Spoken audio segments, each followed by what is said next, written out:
હવે આગળ વધીએ કે આપણે કહ્યું કે પદાર્થ સમયની સાથે પોતાનું સ્થાન બદલે તો તેને અનુરૂપ આપણે બે ભૌતિક રાશિઓ વિચારી કે પથ લંબાઈ અને સ્થાનાંતર.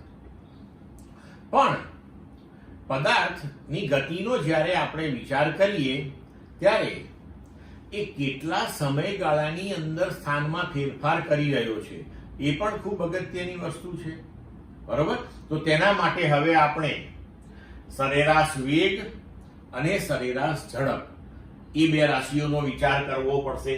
તો કે સરેરાશ વેગ એટલે શું? કે સ્થાનમાં થતા ફેરફાર એટલે કે સ્થાનાંતર અને તેના માટે લાગતા સમયના ગુણોત્તરને સરેરાશ વેગ કહેવામાં આવે છે. તો સરેરાશ વેગની ઉપર આવી બારની નિશાની મૂકીને દર્શાવાય છે. સ્થાનાંતર એટલે કે x2 - x1 સ્થાનમાં ફેરફાર અપોન સમયગાળો એટલે કે t2 - t1 એટલે કે ડેલ્ટા x ભાગ્યા ડેલ્ટા t.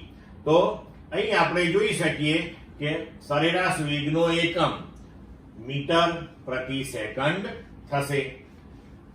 હવે સરેરાશ વેગ એ ધન, ઋણ કે શૂન્ય હોઈ શકે. કેમ? કારણ કે આપણે હમણાં ડિસ્કસ કર્યું કે સ્થાનાંતર તમારું જે છે ડેલ્ટા x એ ધન, ઋણ કે શૂન્ય હોય. સમય તો હંમેશા ધન હોવાનો, તો એ કેસમાં આપણો ગુણોત્તર પણ ધન, ઋણ કે શૂન્ય હોઈ શકે છે. સરેરાશ વેગ પણ સ્થાનાંતરની માફક સદિશ રાશિ છે, કારણ કે જ્યારે સરેરાશ વેગ ગણીએ છીએ ત્યારે આપણે દિશાનું ધ્યાન રાખવું પડે છે. અને સુરેખ માર્ગે જે ગતિ છે એમાં આપણે દિશા એક જ રીતે વિચારવાની કે કોઈ એક તરફની દિશા જે છે સુરેખ માર્ગેને ધન લઈએ તો એનાથી વિરુદ્ધ દિશાને આપણે ઋણ ગણી લેવાની હંમેશા, બરોબર. હવે સરેરાશ ઝડપ. તો પદાર્થની મુસાફરીની અવધિમાં કાપેલ કુલ પથ લંબાઈ અને તે માટે લાગતા સમયના ગુણોત્તરને આપણે સરેરાશ ઝડપ કહીએ છીએ. તો સરેરાશ ઝડપ બરાબર કુલ પથ લંબાઈ ભાગ્યા કુલ સમયગાળો. હવે હમણાં આપણે આગળ જોયું કે પથ લંબાઈ એ હંમેશા ધન હોય તો સરેરાશ ઝડપ પણ હંમેશા ધન હોય. અહીંયા પણ કુલ પથ લંબાઈ એટલે લંબાઈ, એનો એકમ મીટર અને સમયગાળો એટલે સેકન્ડ. તો આનો પણ એકમ થશે મીટર પર સેકન્ડ અને એ હંમેશા ધન હોય છે. ક્લિયર?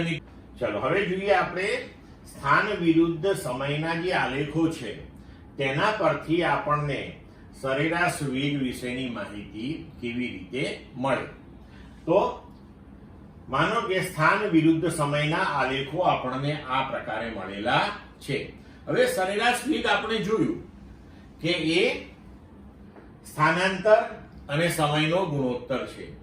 તો અહીંયા હંમેશા એક વસ્તુ ધ્યાન રાખજો કે x વિરુદ્ધ t નો જે પણ કોઈ આલેખ હોય તો x વિરુદ્ધ t ના આલેખનો ઢાળ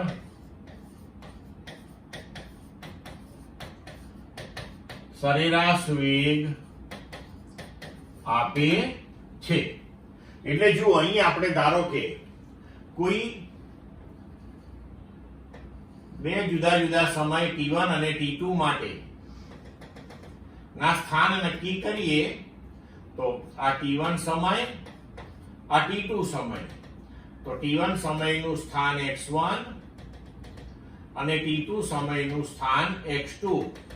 તો આ ભાગ આપણા માટે થઈ ગયો ડેલ્ટા x અને આ ભાગ આપણા માટે થઈ ગયો ડેલ્ટા t. તો ડેલ્ટા x ભાગ્યા ડેલ્ટા t એ આપણને શું આપે? તો સરેરાશ વેગ આપે. અને આલેખ માટે શું કહેવાય? તો કે y અક્ષ ઉપરની રાશિનો તફાવત ભાગ્યા x અક્ષ ઉપરની રાશિનો તફાવત.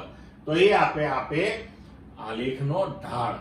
બીજું કે જો તમે અહીંયા આલેખે x અક્ષ સાથે એટલે કે સમય અક્ષ સાથે બનાવેલો ખૂણો થીટા હોય તો tan થીટા બરાબર, જો આ થીટા હોય તો I થીટા થાય.